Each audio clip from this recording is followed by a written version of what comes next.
ya satu hal yang logis. Mungkin kita selama ini dengar, kenapa kok bikin bulan Muharram? Itu dengan mitos-mitos yang apa biasa. Orang kalau nikah kok di bulan Muharram itu biasanya nanti hidupnya terlilit oleh utang. Ini terbantahkan sebenarnya dengan yang nikahnya bukan di bulan Muharram kok utangnya banyak.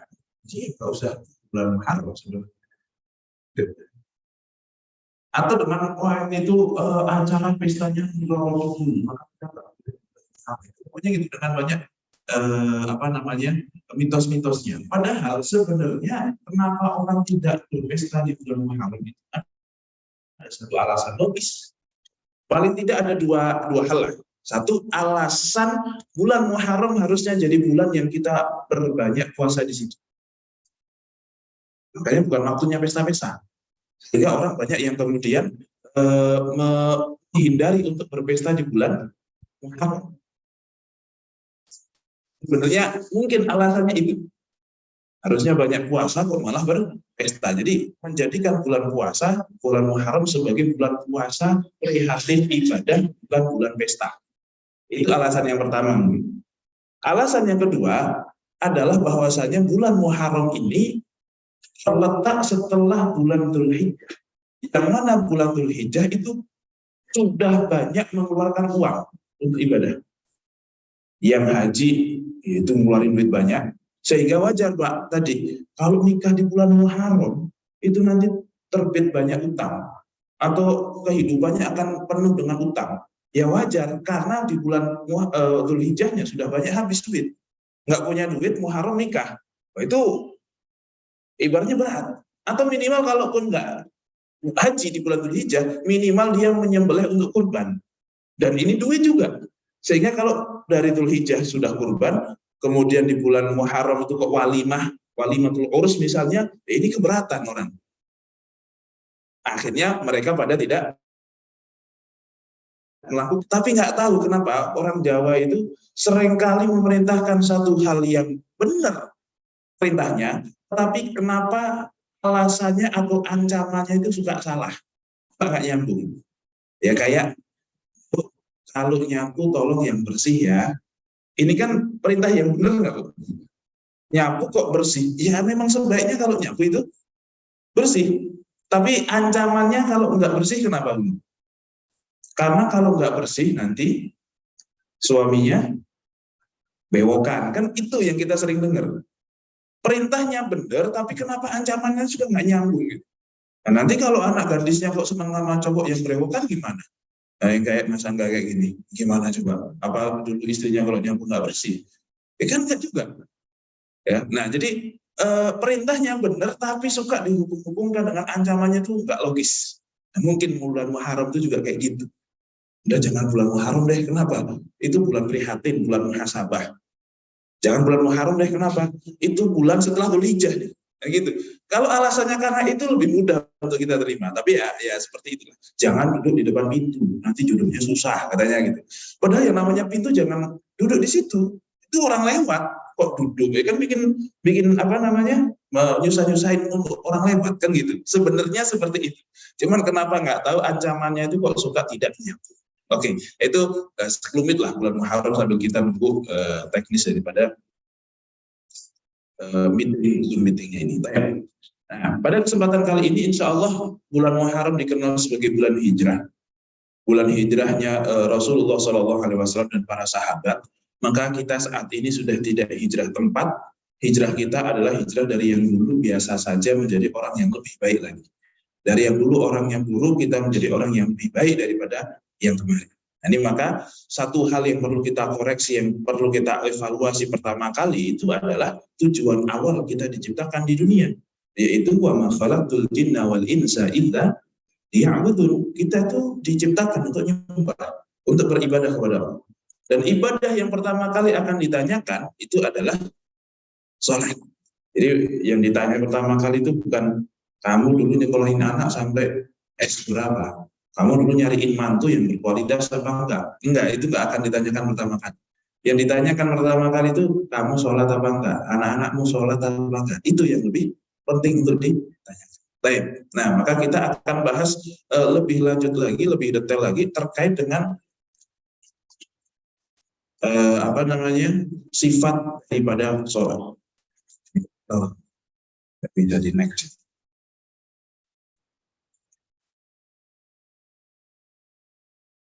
Oke.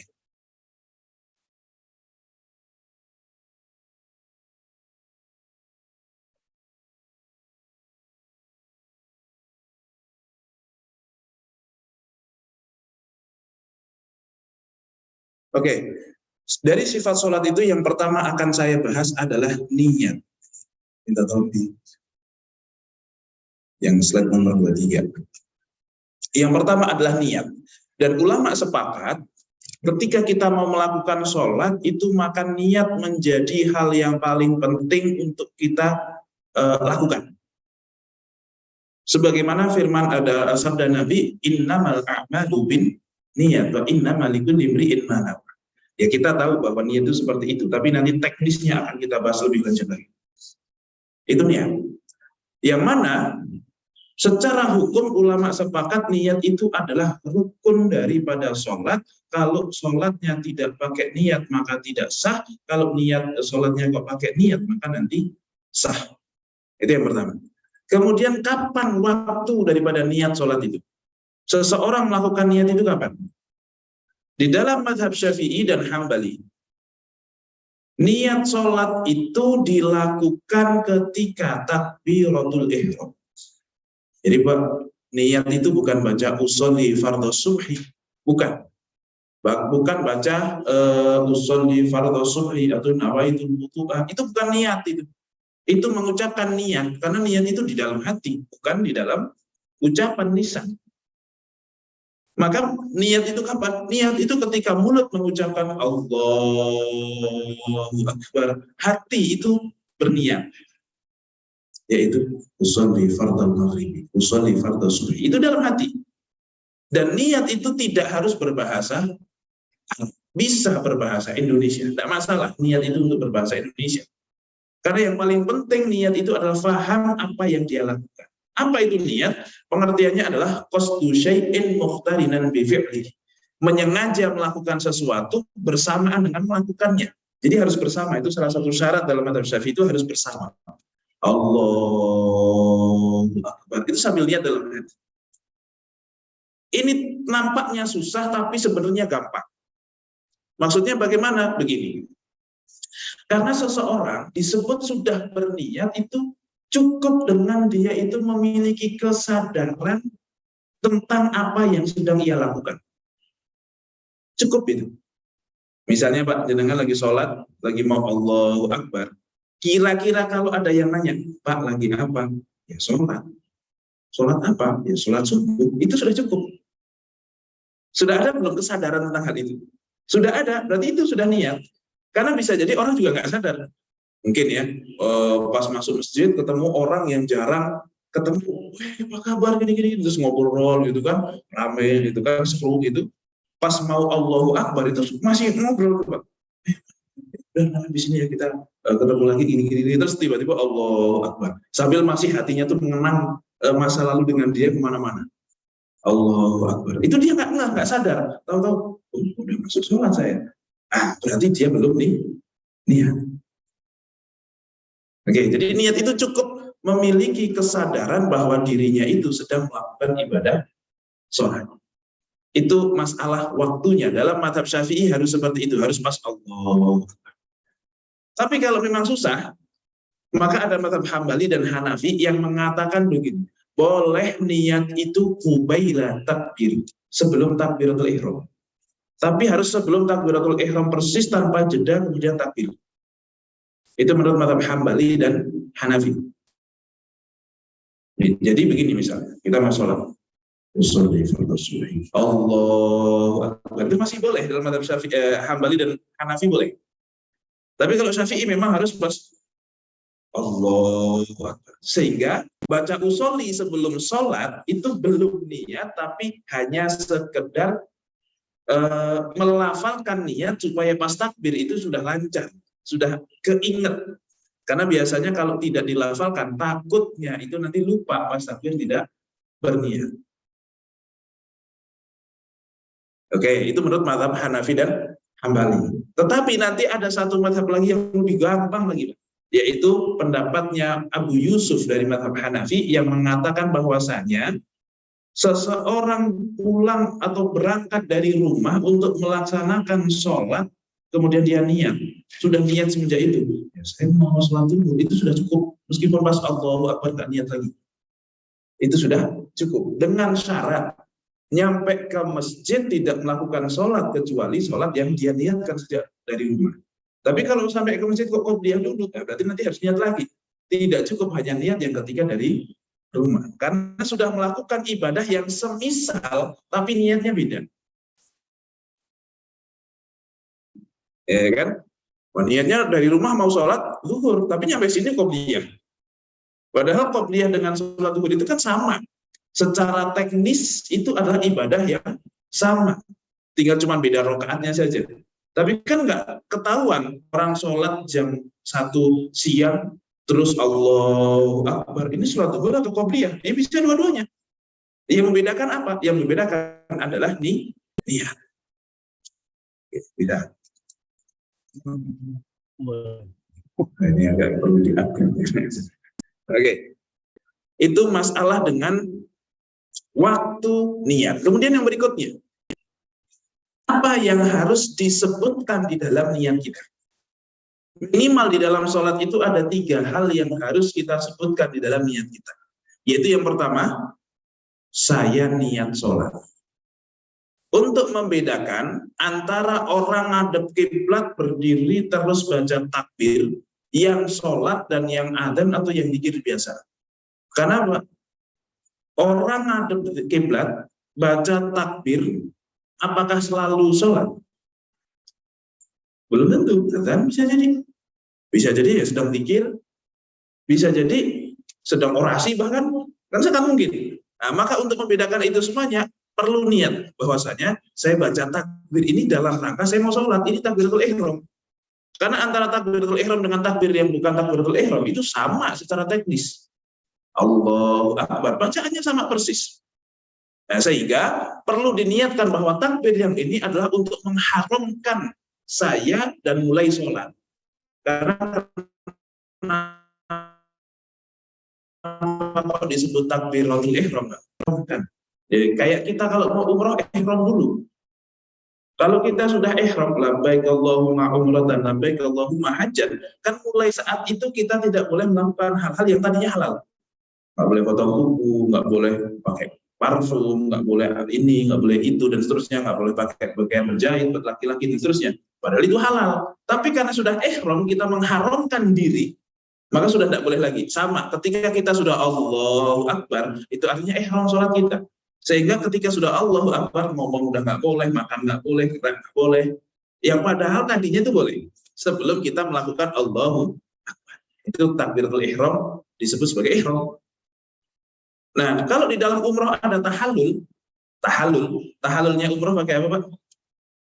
Pakai potong rambut kan setelah sa'i, tahallul potong rambut, itu sudah kembali boleh melakukan hal-hal yang tadinya diharamkan. Tahallul itu dari kata-kata menghalalkan kembali. Nah, menghalalkan halul itu namanya. Nah, tahallulnya sholat itu apa? Salam. Sehingga ketika kita sudah salam, kita sudah kembali boleh melakukan hal-hal yang tadinya tidak boleh setelah kita ihram. Selama belum tahallul yaitu salam, maka kita masih tetap terikat tidak boleh melakukan hal-hal yang tadi tidak diperkenankan. Nah, jadi niat yang pertama adalah kita melakukan ibadah sholat. Itu yang pertama. Kemudian yang kedua, karena sholat itu ada 2 hukumnya, ada yang sunnah, ada yang wajib, maka kita perlu meniatkan, ini sholat yang hukumnya sunnah atau sholat yang hukumnya adalah wajib. Nah, nih. Tadi kan pertama niat sholat, yaitu kalau dalam bahasa Arabnya jadi usolli. Yang kedua, niat hukumnya apa? Karena tidak semua sholat itu hukumnya wajib, ada yang sunnah. Sehingga ketika kita tadi, Pak, misalnya sholat subuh di rumah sendirian, jam 5 baru bangun misalnya. Nah, kita mau sholat nih, wudhu terus sholat. Kan ada dua pilihan, mau sholat sunnah atau sholat wajib.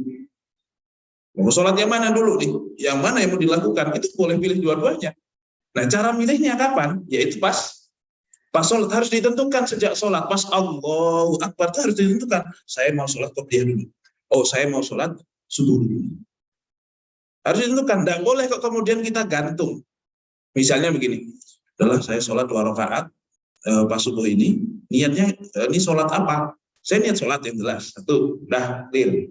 Yang kedua, sholat sunnah atau sholat wajib? Ya, kalau nanti saya kok habis salam dari sholat yang pertama ini kok masih semangat, maka saya anggap 2 rakaat ini adalah qobliyah. Tapi kalau setelah salam ini kok saya malas, sudah ngantuk mau tidur lagi, dalam berarti ini sholat subuhnya. Mungkin nggak orang melakukan hal itu? Mungkin nggak ya?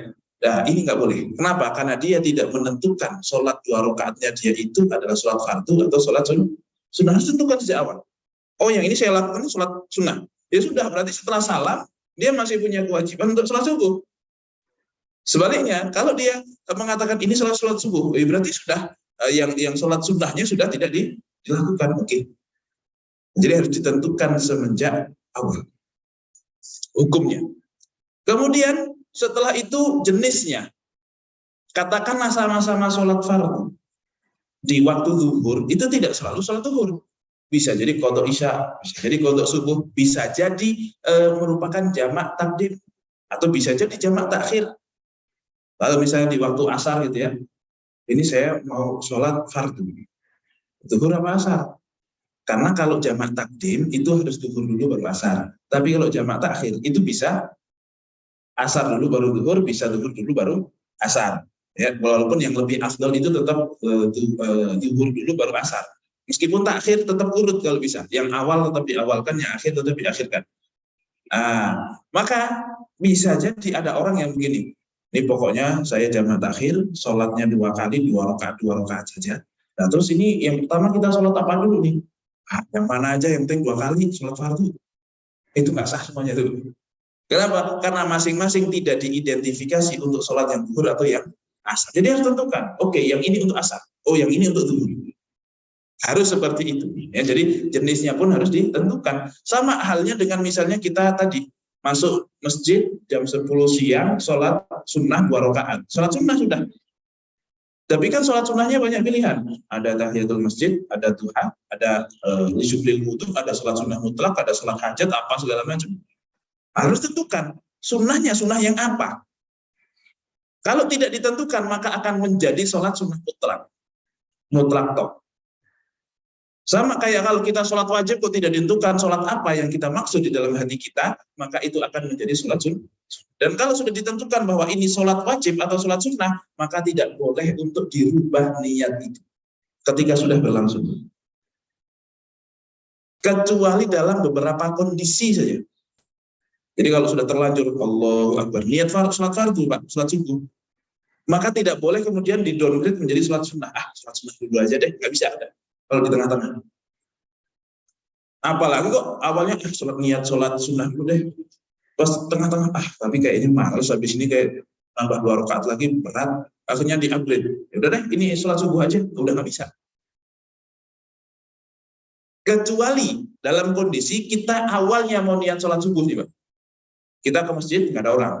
Katakanlah bukan masjid sini ya, masjid kalau kita di bandara atau di stasiun gitu ya, kita mau sholat subuh, jam 5 nih, saya tak sholat subuh dulu, Allahu Akbar, dia sholat subuh Pak. Karena kita merasa tidak ada orang, kita sholat sendirian. Ternyata begitu kita sholat subuh, muncul banyak orang yang mereka sholat berjamaah. Waduh, saya pengen jamaah juga. Boleh itu. Sholat subuh yang sudah dia lakukan itu di downgrade. Oh, berarti ini saya sholat sunnah aja deh yang ini. Kemudian setelah salam dia sholat subuh gabung dengan orang-orang, itu boleh. Karena ada alasan yang bolehkan. Merubah niat yang tadinya sholat fardu menjadi sholat sunnah. Tapi dalam kondisi-kondisi tertentu saja, semisal kayak tadi.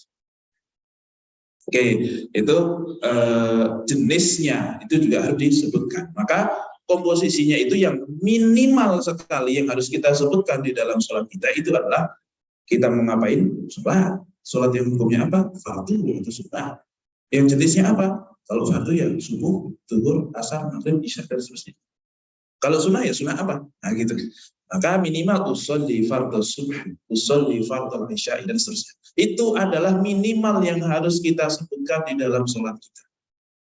Bahwasanya sholat kita itu statusnya ada atau qadha. Ada atau qadha itu apa? Qadha tahu Bu ya, melakukan sholat di luar waktunya.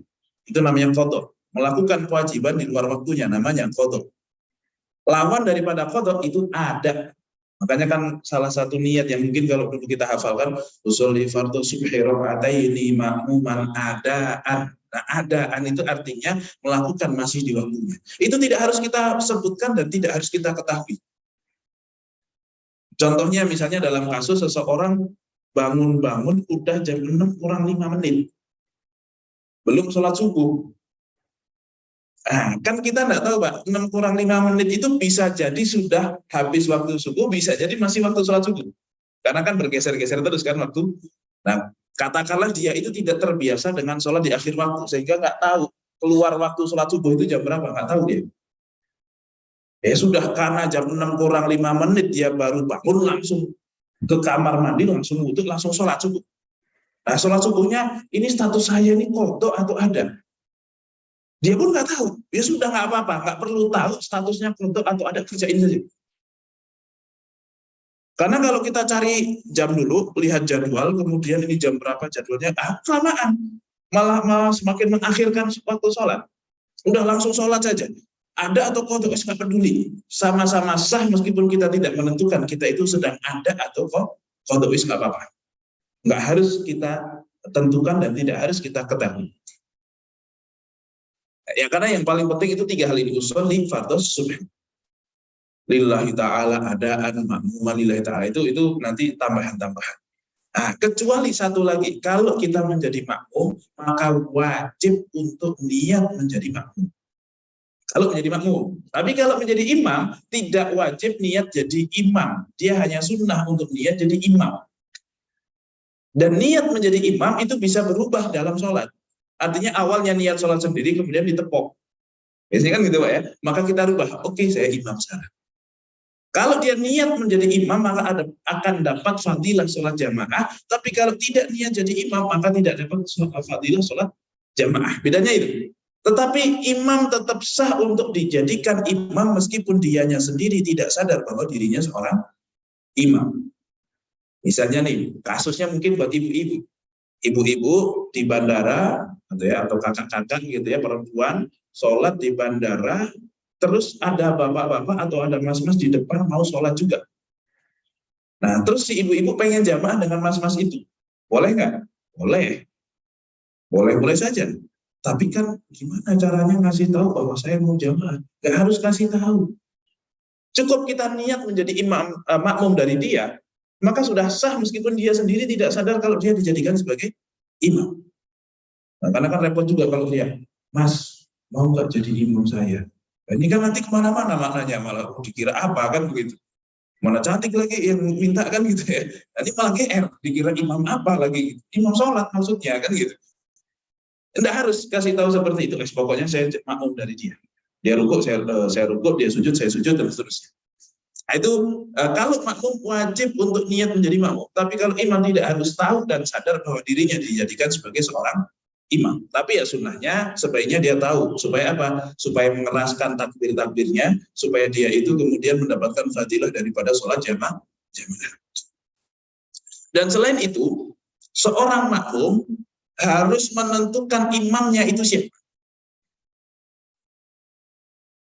Oke ya, kalau dalam sholat fardu yang memang imamnya itu imam yang utama, selesai Pak, ya maksudnya saya jamaah sama dia. Tapi kan sangat mungkin Pak, kalau ada orang masbuk, baru datang ke masjid, masbuknya itu masbuk yang beneran masbuk Pak. Bukan masbuk yang 1 rakaat atau 2 rakaat. Masbuk imamnya salah, dia baru datang. Kan ada tuh Pak ya. Nah, biasanya soft terakhir itu adalah soft yang dia semuanya berdiri lagi untuk menambah rakaat. Masbuk semuanya itu biasanya soft terakhir itu. Nah, kita mau jamaah dengan salah satu di antara makmum yang ada. Boleh nggak? kita berjamaah menjadikan salah satu makmum daripada jamaah awal sebagai imam kita. Boleh nggak? Boleh nggak, Pak? Boleh. Kita boleh bermakmum kepada orang yang bukan makmum. Kita boleh menjadikan seseorang itu imam asalkan posisi saat itu dia sudah bukan makmum. Kalau dia masih makmum dari orang lain, ya ngapain kita berimam kepada dia? Ya berimamlah kepada imam awal, kan gitu.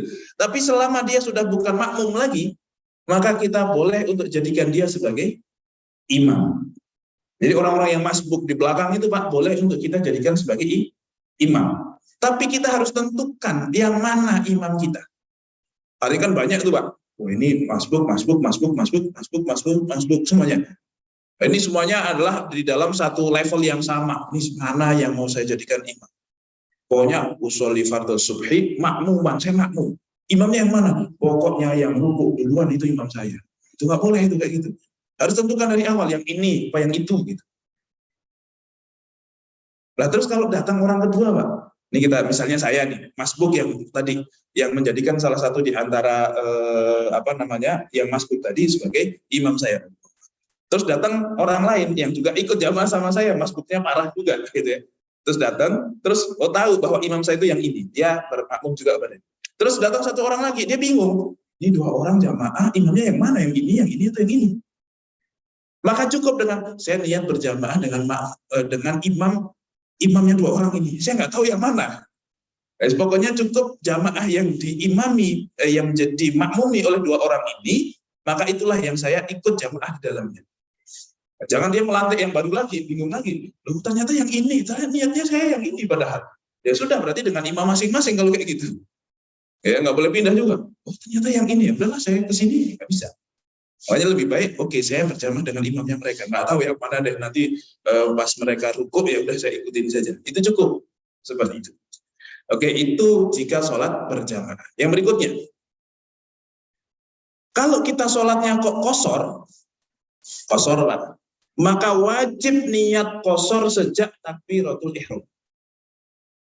Kalau memang mau kosor nih, harus niat takbiratul ihram itu sudah kosor. Artinya tidak boleh menentukan, saya mau kosor, itu setelah takbir, nggak sah. Harus 4 rakaat. Misalnya sholat zuhur nih lagi safar. Allahu Akbar, sholli fardhu dhuhri, makmuman. Udah, atau imaman. Atau munfaridan, sendirian. Kosor apa enggak ya? Kosor deh, nggak bisa, Pak. Kosor harus ditentukan sebelum takbir. Pas Allahu Akbar itu ditentukan, saya mau kosor apa enggak kosor, harus ditentukan. Kalau tidak ditentukan sejak itu, maka sholatnya harus 4 rakaat. Nah, itu para ulama mengatakan demikian. Itu kalau niat kosor. Tapi kalau niat jamak takdim, bagaimana caranya? Niat jamak takdim tidak harus pas takbiratul ihram, tapi minimal sebelum selesai sholat yang pertama, sebelum salam dari sholat yang pertama, kita sudah niatkan bahwa saya mau jamak takdim. Misalnya nih, pas rakaat pertama masih bingung, mau jamak nggak ya? Rakaat kedua masih bingung, rakaat ketiga masih bingung, pas rakaat keempat misalnya, pas mau salam, jamak deh. Assalamualaikum warahmatullahi wabarakatuh. Assalamualaikum warahmatullahi wabarakatuh. Bisa jamak langsung. Tapi kalau setelah salam baru, ini jamaah apa kayak? Nah, ntar deh, saya diskusi sama istri dulu. Setelah assalamualaikum warahmatullahi wabarakatuh, assalamualaikum warahmatullahi wabarakatuh, baru, jamaah apa enggak? Udah nggak bisa itu. Udah harus disolat di waktunya itu yang asal. Jadi niat jamaah takhir itu harus minimal sebelum salam dari rakaat atau sholat yang pertama. Itu jamak takdim. Tapi kalau jamak takhir ya niatnya di awal. Pas waktu zuhur harus sudah niat, saya memang mau mengakhirkan zuhur ke waktu asar, bukan karena saya nggak mau sholat, tapi karena memang saya jamak. Nah, kalau sudah seperti itu maka cukup niat itu saja. Nanti pas teknis sholat udah nggak perlu lagi niat-niat lagi, udah cukup. Oke, itu kalau niat sholat jamak takdim dan takhir. Oke, dan niat itu apakah harus dari awal sampai akhir? Kan kita sholat 4 rakaat, Pak. Kita niatnya pas takbiratul ihram kata para ulama. Apakah niat itu harus kita dawamkan, harus ada terus dalam hati kita sampai nanti salam? Jawabannya adalah tidak. Minimal pas takbiratul ihram itu sudah niat, maka di luar takbiratul ihram kok hati kita kemana-mana, pikiran kita kemana-mana, maka tidak masalah, sholatnya tetap sah. Kan sering banget itu Pak. Kita sudah Allahu Akbar berniat. Kabira walhamdulillahi katsira wa subhanallahi bukratan wa asila. Segala macam sampai bismillahirrahmanirrahim. Tapi karena saking profesionalnya kita dalam sholat, itu tahu-tahu kok udah amin gitu kan Pak. Kok tahu-tahu kok udah rukuk gitu. Kita pikirannya kemana-mana dan kembali sadar dalam posisi kok saya sudah rukuk. Berarti kan selama ini dia entah kemana pikirannya. Pernah nggak Bu yang seperti itu? Jangan bilang sering, ya, pokoknya ya gitu aja ya. Ini namanya buka aib. Nah, itu kan tidak niat namanya. Niatnya hilang dari dalam diri kita. Apakah sah? Sah. Tidak harus niat itu selalu ada dalam sholat kita, tapi yang penting pas takbiratul ihram. Yang penting niat itu nggak harus selalu ada, tapi yang penting jangan pernah niat untuk membatalkan sholat. Karena tidak niat atau hilangnya niat di tengah-tengah sholat itu tidak mempengaruhi keabsahan sholat, tetapi munculnya niat untuk membatalkan sholat itu mempengaruhi keabsahan sholat itu. Bisa merusak sholat itu. Bahkan meskipun hanya niat untuk membatalkan. Allahu Akbar, misalnya rakaat kedua, saya batalin aja deh, udah batal. Meskipun dia belum melakukan gerakan apapun. Atau minimal begini, saya lagi nunggu paket, kalau nanti pas sholat, kok di tengah-tengah sholat paket itu datang, saya mau batalin sholat, terus mau ngambil paket. Batal sholatnya. Ibu-ibu nih misalnya, wah udah mendung nih, tapi sholat dulu deh. Tapi ntar kalau di tengah-tengah sholat, kok hujan, saya mau lari keluar untuk ngangkat jemuran, udah batal sholatnya. Karena niat untuk membatalkan sholat meskipun dengan satu kondisi, meskipun sampai salam itu nggak jadi hujan, tetap sholatnya sudah batal. Jadi kalau mau batalin sholat itu nggak usah niat. Pokoknya nggak usah diniatkan, nggak usah direncanakan untuk membatalkan gitu. Ya kalau memang ternyata kok hujan, ya udah tinggal lari aja. Menyelamatkan pakaian nggak masalah, menyelamatkan pakaian dan membatalkan sholat itu nggak masalah. Menyelamatkan anak dan membatalkan sholat itu nggak masalah. Tapi jangan direncanakan dalam sholat, karena itu akan membatalkan sholat itu sendiri. Jadi niat itu tidak harus ada dari awal sampai akhir, tapi minimal pas sholat jangan ada niat untuk membatalkan sholat. Bisa dipahami Pak di sini, gitu ya. Oke. Itu tentang masalah komposisi niat. Nah, itu hal-hal yang harus kita ucapkan di dalam diri kita. Kemudian yang berikutnya, tempatnya niat itu di mana? Tempatnya niat itu di dalam hati, bukan di lisan. Maka asalkan hati kita sudah berniat, sudah cukup, meskipun mulut kita ini tidak berniat. Atau bahkan bisa jadi hati kita niatnya, saya mau sholat maghrib, tapi mulut kita itu mengatakan, usolli fardhu subhi, nggak masalah. Atau niatnya mau sholat subuh, hatinya sudah usolli fardhu subhi, saya mau sholat subuh, tapi mulutnya itu usolli fardhu isya. Karena ngantuk ya. Nah, jadi mulutnya kemana, hatinya kemana, yang dihitung yang dalam hati. Mulut salah ucap tidak masalah. Bahkan mulut nggak usah ngomong pun, itu asalkan hati sudah berniat, maka sudah sah. Nah, bagaimana kalau hati sudah berniat, tapi sambil mengucapkan, itu boleh apa enggak? Maka dalam mazhab Syafi'i hukumnya sunnah. Syafi'i dan Hambali hukumnya sunnah. Dalam mazhab Maliki khilaful aula, dalam mazhab Hanafi hukumnya adalah makruh. Nah, itu perkara atau terkait dengan masalah niat. Jadi baca usolli fardhul maghrib itu hukumnya apa? Mazhab Syafi'i sunnah mengatakan.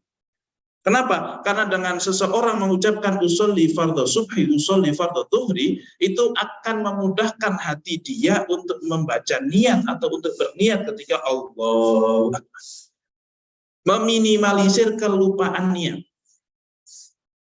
Karena kalau sampai kita lupa niat di tengah-tengah sholat, pas apa misalnya, pas tasyahud awal, terus, aduh saya tadi nggak niat, batal Pak, harus diulang dari awal. Atau kalau ragu-ragu, aduh saya tadi udah niat apa belum ya, batal itu sholat. Kalau ragu-ragunya kok terjadi sebelum salam, tadi saya udah niat belum ya, maka sholatnya sudah batal. Karena dianggap dia itu belum niat, harus ulang dari awal lagi. Jika ragu-ragunya berasal dari orang yang tidak pernah ragu-ragu atau jarang-jarang ragu-ragu.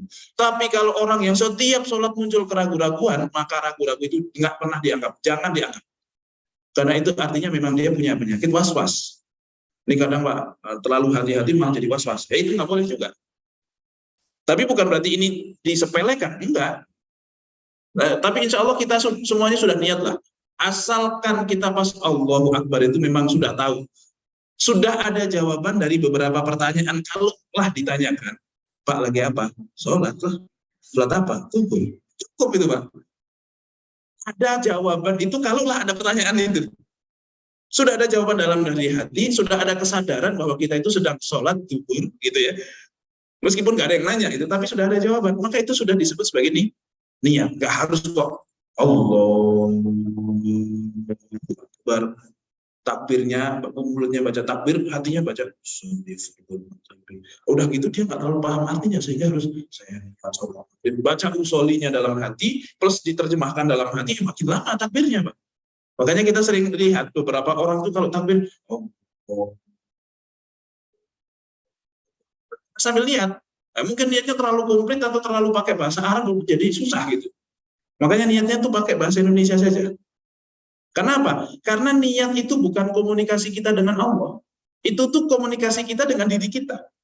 Kamu lagi apa sih? Sholat zuhur. Itu jadi sholat zuhur, Pak. Karena kalau kita niatnya bukan sholat zuhur, niat qobliyah zuhur misalnya, atau niat qobliyah subuh misalnya, bukan sholat subuh, maka 2 rakaat itu jadinya ya qobliyah. Padahal Pak, qobliyah subuh dengan sholat subuh itu kan persis teknisnya. Katakanlah nggak pakai kunut, itu kan sama persis. Sholat sendirian, sama-sama 2 rakaat, ya pokoknya teknisnya persis. Yang membedakan apa? Ya niat. Kalau niatnya kok sholat sunnah, ya yang dia dapat cuma sunnah, zuhurnya belum gugur kewajibannya. Tapi kalau dia niatnya kok subuh, ya berarti yang dia dapat fardunya, sunnahnya nggak dapat. Kan gitu. Sebegitu penting niat, tapi sebegitu simpel niat itu. Ini makanya harus benar-benar diperhatikan, karena betapa banyak amalan kecil menjadi besar karena niat, dan betapa banyak amalan besar menjadi kecil gara-gara salah niat juga. Ya, tapi niat itu simple.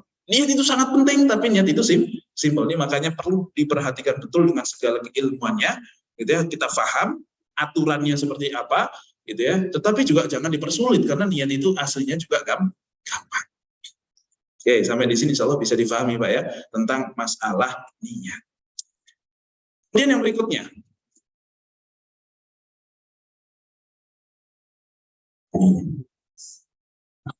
ini perkataan Imam Nawawi terkait hukum sunnahnya kita membaca sebelum sholat. Itu sudah ada sejak Imam Nawawi, Pak. Imam Nawawi itu wafat tahun 676 Hijriah. Kita sekarang sudah 1445 atau 4. 5 ya, udah Muharram ya. Udah tahun baru. 1445 Hijriah. Berarti sudah berapa ratus tahun yang lalu, Pak. Imam Nawawi sudah mensunahkan baca usul di fardhu dzikri. Itu sudah ada. Jadi itu bukan karangan orang Indonesia, ulama kiai-kiai Indonesia, bukan. Itu sudah ada sejak zaman dulu. Bahkan nanti Imam Al-Mardawi dari madhab Hambali pun mengatakan disunnahkan untuk melafalkan niat secara pelan. Secara pelan. Ini sama kayak kita kalau habis tarawih. Di sini ada nggak sih? Yang nawaitu soma ghadin an adai, itu ada ya. Nah, itu niat puasa itu bareng-bareng, ya nggak apa-apa bareng-bareng supaya nggak lupa, supaya orang tuh kalau pulang tarawih, pulang tidur, bangun-bangun udah subuh, itu sudah sah puasanya karena udah niat. Asalkan tahu kalau itu niat. Ya, menjadi masalah adalah ketika baca nawaitu soma ghadin, rame-rame bareng semuanya baca fasih dari awal sampai akhir. Pas ditanya, Mas, habis terawih kok baca nawaitu soma ghadin, itu kenapa? Ya kan itu bacaan doa setelah terawih. Wah, ini berarti belum niat ya. Dia mulut aja mengucapkan, tapi hatinya tidak paham bahwa itu adalah niat. Oke, jadi dalam Al-Insaf fi Ma'rifatir Rajih minal Khilaf, karya Imam Al-Mardawi madhab Hambali pun mengatakan bahwasanya madhab Hambali itu mensunnahkan untuk melafalkan niat. Jadi Pak, tidak ada satupun ibadah yang tidak sah gara-gara usolinya nggak kebaca. Karena niat itu bukan usoli, tapi dalam hati. Dan juga tidak ada ulama yang mengatakan kalau sholat kok pakai usoli maka nggak sah. Ini kan ada beberapa yang ekstrim kanan, ekstrim kiri, Pak. Sholat kok nggak baca usoli nggak sah. Itu salah juga. Karena niat itu bukan usoli. Ya baca usoli itu adalah melafalkan niat. Yang penting niat itu dalam hati. Sebaliknya, Niat sholat kok pakai usoli-usolian, Rasulullah nggak pernah pakai usoli-usoli, nggak sah itu. Nggak juga, ulama tidak sampai situ khilafnya. Cuman masalah lebih utama mana, pakai usoli atau tidak pakai usoli, itu saja. Karena ini adalah Rasulullah cuma memerintahkan niatlah kalian. Tidak dibatasi cara niatnya seperti apa. Ya sudah, kayak dengan Bu misalnya diperintahkan, Bu ke Tanah Abang. Kan perintahnya cuma suruh nyampe ke Tanah Abang. Masalah ke Tanah Abangnya pakai busway, pakai gojek, pakai mobil sendiri, pakai motor sendiri, jalan kaki, terserah. Yang penting nyampe sana. Kurang lebih seperti itu. Paling ditanya, mana yang lebih afdol? Pakai mobil kah, pakai ini kah, pakai ini kah? Perbedaannya cuma mana yang lebih afdol. Tapi selama tidak dibatasi, nggak masalah. Karena toh Rasulullah sendiri juga pernah melafalkan niat. Meskipun cuma pernah, bukan selalu. Seperti pas puasa sunnah.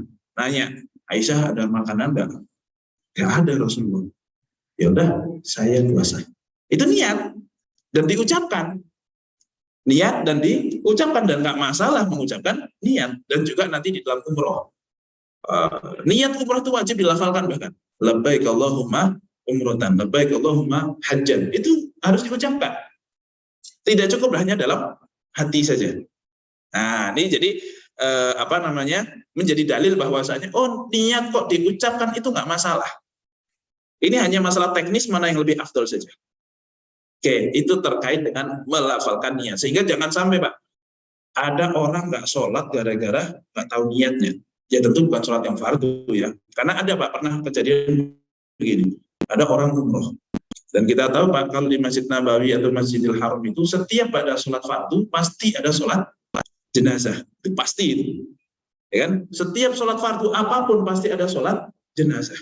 Nah, terus ada satu jamaah yang nggak pernah sholat jenazah. Padahal dia juga nggak ngapa-ngapain. Habis sholat dia diam, habis itu sholat dia juga sholat dia. Cuma kok nggak sholat jenazah, berarti dia rajin. Terus ditanya, Pak, kok nggak sholat jenazah kenapa? Ustaz, saya nggak tahu usolinya. Wah, itu jangan sampai kayak gitu. Nah, karena dia tahu dia sholat harus niat, dan niat itu adalah baca usoli, nggak harus. Yang penting Bapak tahu mau sholat apa jenazah kan, tahu tata caranya, tahu sih. Tapi saya cuma nggak hafal usolinya, nggak usah pakai usoli. Nah, jangan sampai seperti itu gitu. Ya, karena yang menjadi poin itu bukan usolinya, tapi pas Allahu Akbar dia sadar, dia punya pemahaman, punya kesadaran terhadap apa yang sedang dia lakukan. Ya, saya sedang sholat mayit, cukup. Tidak harus kok baca usolli fardu, mana sih ayat itu? Usolli ala hadhil mayyiti ala hadzal mayyiti arba'a takbiratin lillahi ta'ala, kan begitu ya. Itu kalau nggak hafal kan repot juga, dan nggak harus hafal juga. Baik, itu terkait dengan masalah niat. Nanti masih ada masalah takbiratul ihram pun banyak nih, Pak. Ada beberapa teknis yang perlu kita ketahui, dan semuanya ada dalilnya. Insya Allah kita akan bahas di pertemuan yang akan datang. Kita cukupkan dengan masalah niat, semoga bisa difahami dan semoga bisa menambah kualitas daripada ibadah kita. Baik, Allahu a'lam bishawab. Saya kira cukup untuk materinya. Selebihnya jika ada ingin yang ditanyakan, tafadhol. Kalau ada, kalau tidak ada maka kita akhiri. Apakah ada?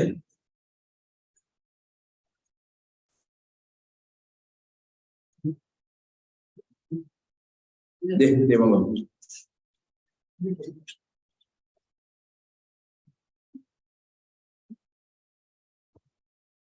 Terima kasih Pak Ustaz. Mohon karena ada simpang siur di masalah koda, soalnya kita tertinggal sholat maghrib. Tadi waktu kita mau sholat ke Isya, kita bayar dulu pada tadi, atau kita yang, karena ini udah Isya nih, tapi tadi maghrib kita enggak bayar dulu ya maghribnya, atau ini Isya ya Isya dulu, yang mau tegaskan.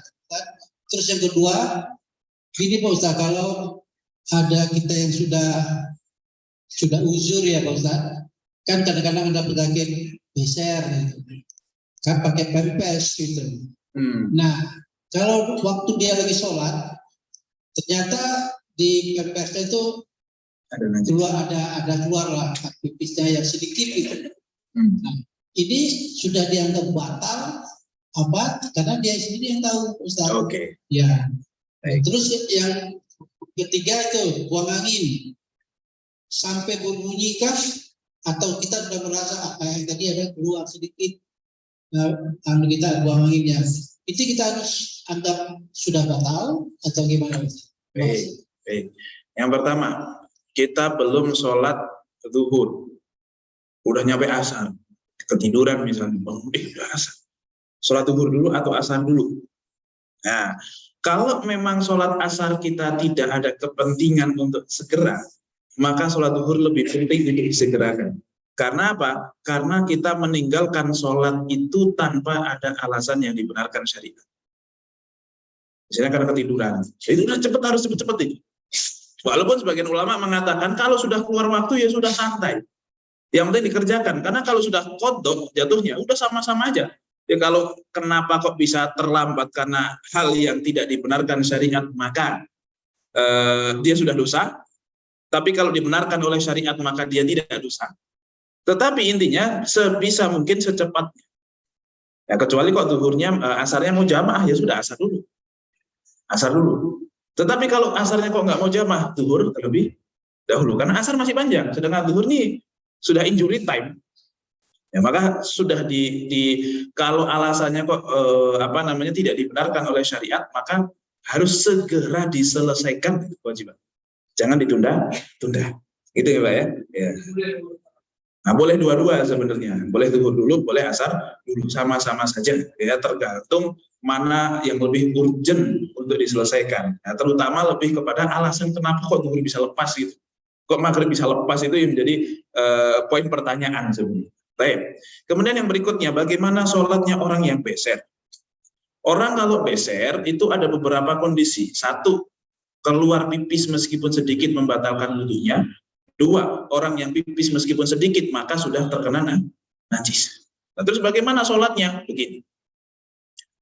Sebenarnya meskipun ketika sholat itu keluar najisnya, itu sholatnya tetap sah dan lanjut aja terus. Kalau memang dia adalah orang yang beser. Nah, terus bagaimana dengan wudhunya? Wudhu saja, cuma niatnya beda. Tata caranya pun sedikit berbeda. Niatnya bukan lirafil hadas, bukan untuk ngangkat hadas. Karena hadasnya pasti akan datang terus. Ya kan? Terus niatnya untuk apa? Listibahati sholat, untuk memperbolehkan saya sholat dalam kondisi berhadas. Dan untuk memperbolehkan sholat nanti, meskipun saya nanti pas tengah-tengah sholat itu keluar hadas, keluar najis. Supaya tetap boleh sholat. Oke, berarti sahnya itu ada dengan catatan. Sahnya dengan catatan. Oke, itu tata cara wudhunya. Kemudian apa lagi? Wudhunya tidak boleh deposito. Maksudnya apa deposito? Kalau kita Pak misalnya nih, kita maghrib katakanlah jam 6 itu maghrib. Jam 6 kurang 5 menit kita sudah wudhu dan sudah berangkat ke masjid. Maka kita sah. Kenapa? Karena kita dalam kondisi sudah suci dari hadas. Itu kalau orang normal. Tapi kalau orang beser nggak boleh. Harus nunggu masuk adzan maghrib baru kita boleh wudhu untuk sholat maghrib. Dan itu pun tidak boleh melakukan hal-hal yang banyak kecuali setelah wudhu langsung sholat maghrib. Nggak boleh dijeda. Ya kecuali jeda-jeda yang wajar, yang normal. Kalau kita yang normal, orang normal Pak, yang nggak beser, itu kan wudhu dulu, ngaji dulu, baca Quran apa segala macam, terus masuk waktu sholat, langsung sholat, kan belum batal selesai. Tapi kalau beser nggak boleh kayak gitu. Harus wudhu langsung sholat. Dan satu wudhu hanya berlaku untuk satu sholat fardu saja, tapi berlaku untuk banyak sholat sunat. Meskipun jamak. Kalau kita Pak, sholat maghrib udah wudhu nih, habis maghrib kita ngaji iktikaf di masjid sampai isya belum batal, harus wudhu lagi atau tidak? Tidak perlu. Tapi kalau orang beser harus wudhu lagi, ya karena pasti sudah keluar. Harus wudhu lagi. Jadi satu wudhu hanya untuk satu sholat. Itu untuk orang yang beser. Kemudian apa lagi ya perbedaannya? Nah, untuk najisnya, sebelum dia wudhu dia harus cebok terlebih dahulu dan najisnya harus dibuang dulu. Sehingga kalau pakai celana dalam atau pakai pampers harus ganti. Yang usah pakai pampers lah, kalau kecil-kecil gitu cuma pakai celana dalam saja ganti. Atau kalaupun nggak ganti, minimal itu celana dalam dilepas, kemudian cebok, terus wudhu, terus sholat, nggak usah pakai celana dalam. Habis itu baru pakai lagi. Dan itu yang saya lihat banyak sekali para ibu-ibu lakukan di kampung. Kalau sholat itu dilepas, mohon maaf, celana dalamnya. Kenapa? Karena ini bukan cuman masalah beser. Kalau beser kan udah penyakit itu. Tapi ibu-ibu tuh nggak harus berpenyakitan, itu biasanya keluar najis. Apa? Mohon maaf, keputihan itu hukumnya sama dengan pipis. Dari orang keluar keputihan, maka keputihan itu satu najis. Dua, keputihan itu membatalkan wudhu. Maka orang kalau lagi keputihan, itu niat wudhunya bukan niat mengangkat hadas, tapi listibah hadis sholat. Berarti tata cara wudhunya itu sama persis kayak orang beser. Jadi beser memang agak ada aturan khususnya. Nah, kemudian berikutnya lagi, boleh nggak orang beser jadi imam? Dalam mazhab Syafi'i, orang beser boleh jadi imam. Tidak masalah itu. Karena sholat dia tetap sah, meskipun sah bersyarat. Tapi dalam mazhab Hanafi, orang yang beser tidak boleh menjadi imam. Kecuali makmumnya, beser semua. Enggak apa-apa. Karena satu status itu. Jamaah beseriyah. Tapi kalau ada yang normal, enggak. Yang normal itulah yang kemudian jadi imam. Karena mereka, kalau yang normal itu sah tanpa syarat, kalau yang beser sah dengan syarat, dengan catatan, kurang lebih seperti itu. Oke, itu masalah beser, jadi begitu. Kemudian yang berikutnya masalah kentut. Ini kentut konteksnya maksudnya dikit-dikit kentut, atau kalau dikit-dikit kentut ya maka sama kayak beser. Tapi kalau maksudnya adalah kentut seperti apa yang membatalkan sholat kita. Kalau misalnya dalam sholat kita kayak kentut begitu. Kalau kita yakin itu kentut, maka nggak harus ada bunyinya, nggak harus ada baunya. Ya berarti udah batal. Kalau yakin kentut. Karena kan kadang kentut itu cuma dikit aja. Kita udah nahan kentut nih, Bang. Kebetulan batuk. Lepas dikit itu, pluk, gitu kan ya, keluar dikit, udah batal itu. Kalau memang yakin tentu, tapi kalau nggak yakin, ini gara-gara makan jengkol sama sambal tadi pagi, itu kan jadi gitu kan, perutnya itu jadi agak kembung begitu. Nah, ini tadi udah ada yang keluar apa belum? Kalau kita ragu, apakah sudah ada yang keluar atau belum, maka jangan batalkan sholat sampai yakin ada yang keluar, sampai terbukti kita dituntut. Kalau cuma ragu doang, maka jangan batalkan sholat sampai kita yakin bahwa kita itu batal. Karena aslinya itu kita nggak kentut. Kecuali ada bukti kita kan kentut. Berbeda dengan niat. Kalau kita di tengah-tengah sholat kok ragu kita itu udah niat atau belum, berarti aslinya belum niat. Jadi Pak, kalau ragu sudah wudhu atau belum, jawabannya adalah belum wudhu. Tapi kalau ragu sudah batal atau belum, jawabannya adalah belum batal. Karena ragu antara iya sudah atau belum, itu jawabannya pasti berarti belum. Ragu nih, sudah 3 atau masih 2, berarti belum 3. Bang, sudah wudhu atau belum? Ya berarti belum wudhu. Tapi kalau saya wudhunya udah, tapi sudah batal apa belum? Berarti belum batal. Selama pembatal masih diragukan, maka masih belum dikatakan batal, kecuali sudah ada bukti. Nah, buktinya apa? Buktinya itu antara dengan suara atau dengan bau. Dan itu nggak harus kita yang bisa membuktikan, bisa jadi teman kita yang membuktikan gitu. Kentut ya berarti kentut beneran tadi itu, kan gitu Pak ya, cukup itu. Nah, tapi kalau cuma ragu, perut memang bunyi-bunyi, apa namanya, gemuruh gitu Pak ya, kembung begitu, cuma sampai keluar. Karena kalau ini dalam perut kan juga ada bagian perut dalam, perut luar. Bisa jadi angin itu keluar dari perut bagian dalam ke perut bagian luar. Tapi nggak sampai keluar tubuh. Maka belum kentut itu. Kentut itu kalau keluar tubuh. Nah, selama tidak ada yang keluar tubuh, maka nggak masalah. Cuman kadang kita ragu. Maka kalau ragu, tidak boleh kita batalkan sholat sampai tajidu rihan, kata Rasulullah. Atau tajidu tasma'u sautan atau tajidu rihan. Sampai kamu itu minimal dengar suaranya, atau kalaupun nggak dengar suaranya, minimal ada baunya. Kalau nggak ada, ya berarti nggak kentut. Jangan ada deh. Kurang lebih seperti itu. Gitu ya Pak ya. Nah, kalau ragu, tapi kalau yakin, sudah, nggak usah dibuktiin apapun lagi. Kita udah tahu kentut memang. Nah, cuman gimana caranya Ustaz? Saya malu untuk membatalkan. Nah, itu teknis lah, terserah jenengan kalau itu. Membatalkan. Kentut lagi kan gitu ya, mana bau lagi misalnya, kalau saya yang cabut kan berarti saya ketahuan itu saya juga bingung gitu dalam kondisi kayak gitu harus gimana. Allahu a'lam bishawab. Sudah menjawab itu Ustaz, nambahnya kalau dia imam bagaimana? Nah, kalau dia misalnya dia sendiri yang tahu kan bahwa dia betul atau enggak, pelan. Nah, kalau dia meneruskan makmum kami ini sah sholatnya enggak, dia sendiri yang batal. Demi kadang-kadang ini juga Ustaz, dia kadang-kadang gitu ya. Nah, kalau dia membatalkan berarti dia batal mundur. Yang wajib menggantikan imamnya siapa? Yang persis di belakang imam, apa yang di kanan atau yang ditunjuk oleh imam tetap masjid. Baik, baik. Jadi sebenarnya kayak gitu tuh sudah harus diskusi dulu sebelumnya. Artinya DKM sudah harus punya ketentuan, oke, imam satu siapa, imam dua siapa, imam tiga siapa.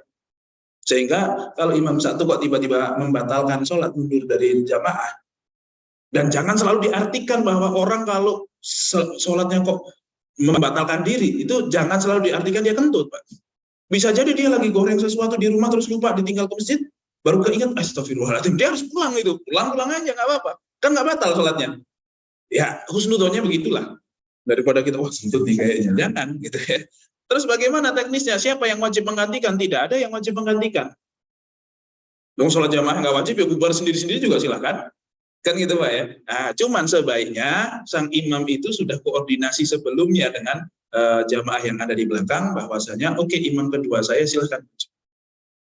Udah langsung memberikan isyarat kepada yang bahwa saya tidak bisa meneruskan maju gitu. Atau ya mungkin bisa dengan ditarik atau apa, dengan isyarat sini gitu. Ya tidak harus ditarik-tarik amat karena jauh kan juga Pak ya. Misalnya gini, dah suruh itu maju, lanjut jamaahnya nggak masalah. Ini makanya posisi belakang imam persis ini agak keramat. Jadi kalau perlu, kalau bisa orang-orang yang kira-kira siap jadi imam juga. Jangan terus, jangan saya ini aja kan gitu. Masa sholat malah ribut kan gitu ya. Udah bapak aja, udah bapak repot, batal semua itu sholat satu sisi. Jadi harus sudah siap. Yang gitu kurang lebih. Jadi siapa yang wajib? Sebenarnya nggak ada yang wajib. Tetapi ya harusnya dia adalah orang yang paham sehingga otomatis oke, dia batal, saya maju. Dan memang yang maju itu kalau bisa yang sudah ditunjuk supaya nggak merasa ada dua orang yang mau maju. Gitu. Oh saya kalau dia nggak bisa saya, kalau saya nggak bisa baru dia nih. Nah sudah ada urutannya sehingga yang memang bukan tugasnya itu tahu nunggu yang bertugas untuk maju.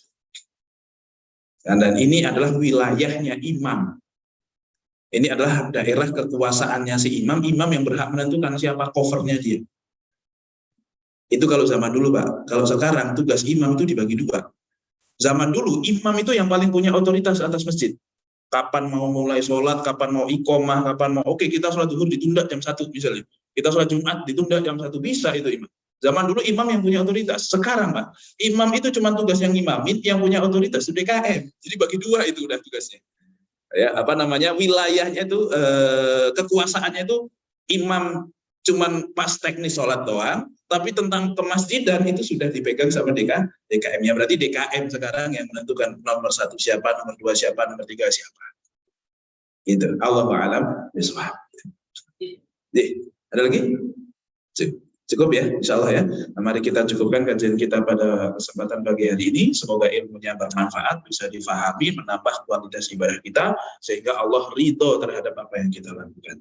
Amin, amin, amin. Mungkin cukup itu dari saya. Mari kita akhiri dengan doa kafaratul majelis bersama-sama. Subhanakallahumma wa bihamdika asyhadu an la ilaha illa anta astaghfiruka wa atubu ilaik. Kurang lebihnya mohon maaf. Wassalamualaikum warahmatullahi wabarakatuh.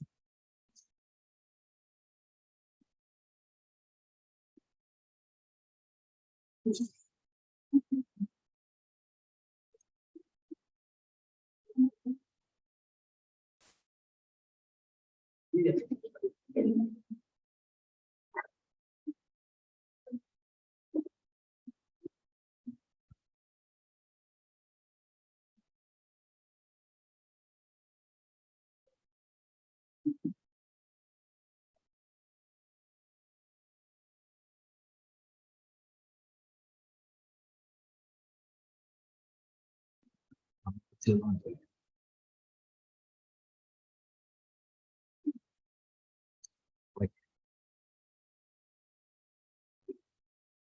belanja banyak juga sih.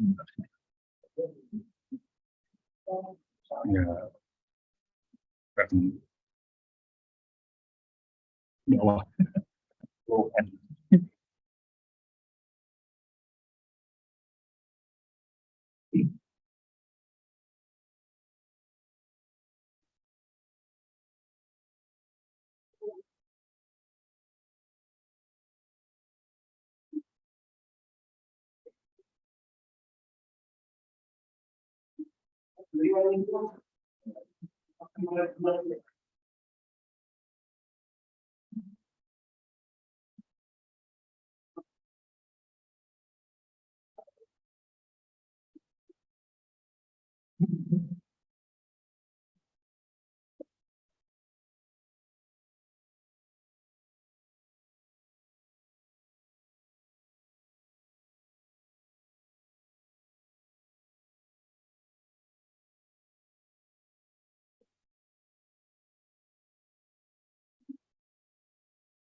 Hmm.